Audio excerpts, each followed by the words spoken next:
Once the wreckage has been recovered, our team will gather archived information, which will include the pilot, the machine, and the environment.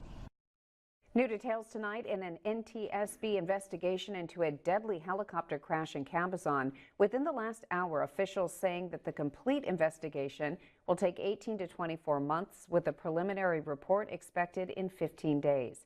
News Channel 3 has been bringing you live breaking news coverage since the crash happened last night. We know that 2 firefighters and a pilot were killed when 2 helicopters collided on the scene of a fire there. We have live team coverage live at 5. News Channel 3's Peter Dowd is standing by with an in-depth look at the types of helicopters involved in this crash. Coverage begins, though, with our Jake and Gracia out in Cabazon. And Jake, you've been on scene all day today. Information continuing to trickle in about the crash. What are investigators saying at this hour? Karen, today learning more about those 3 victims who lost their lives in this tragedy. 2 of them CAL FIRE firefighters, and the 3rd a contracted pilot. We're just getting photos now into our newsroom of those 2 firefighters. Take a look here. Assistant Chief Josh Bischoff, they're in uniform, and Fire Captain Tim Rodriguez in civilian clothes. A devastating loss for this department and the community. A tragic mid-air collision between 2 helicopters battling a Cabazon brush fire Sunday evening killed all 3 crew members aboard one of them. 46-year-old CAL FIRE Assistant Chief Josh Bischoff, 44-year-old Fire Captain Tim Rodriguez, and 55-year-old contracted pilot Tony Sousa.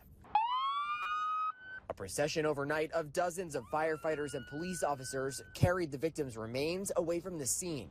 We have lost 3 great individuals. 3 fathers, 3 husbands, 3 friends. Fire Captain Richard Cordova knew the 2 CAL FIRE men personally, now mourning a great loss to his fire family. I worked with Chief Bischoff many times.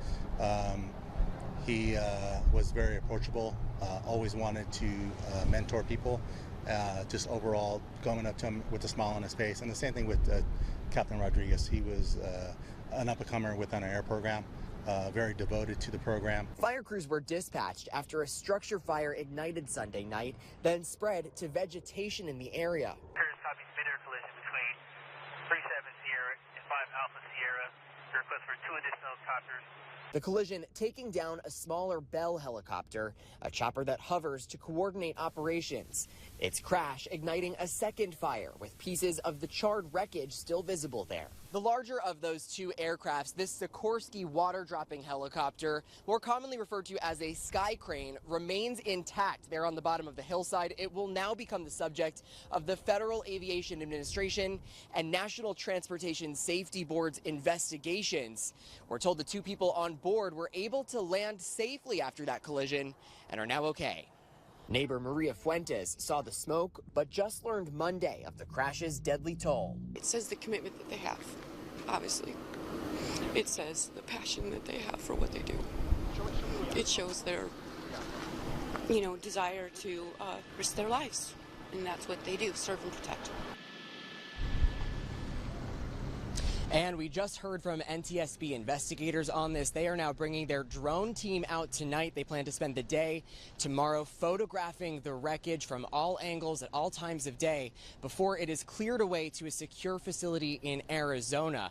Their complete investigation could take up to 2 years to finish, but we're told that the preliminary results could be out in just a couple of weeks. Live in Cabazon, Jake and Gracia, News Channel 3. Thank you, Jake. News Channel 3's reporter Peter Dowd has an in-depth look at the 2 helicopters involved in this crash. And Peter, what have you learned? Well, Karen, let's start with the helicopter that was forced to make a hard landing after it collided mid-air yesterday with another fighter-fighting helicopter. The Sikorsky SC-64, commonly known as a sky crane, was originally designed for the military. Now it can deliver more than 2,600 gallons of water per drop. The tank can be filled by a hose in less than a minute while the helicopter hovers. The S-64 requires a pilot and co-pilot to fly it and typically has a 6 to 8 person support crew. The second helicopter involved in this crash was a smaller Bell 407. A quick note, this photo you see is not the specific aircraft that crashed. It was taken from the Bell website. All 3 people who were killed on board We're on the smaller helicopter. It was being used for observation at the time, but is capable of holding 245 gallons of water. We did reach out to CAL FIRE to see if these kinds of helicopters have been involved in similar crashes in the past. We have not heard back tonight, but we will provide updates to you as soon as we get them. In studio, Peter Doubt, News Channel 3.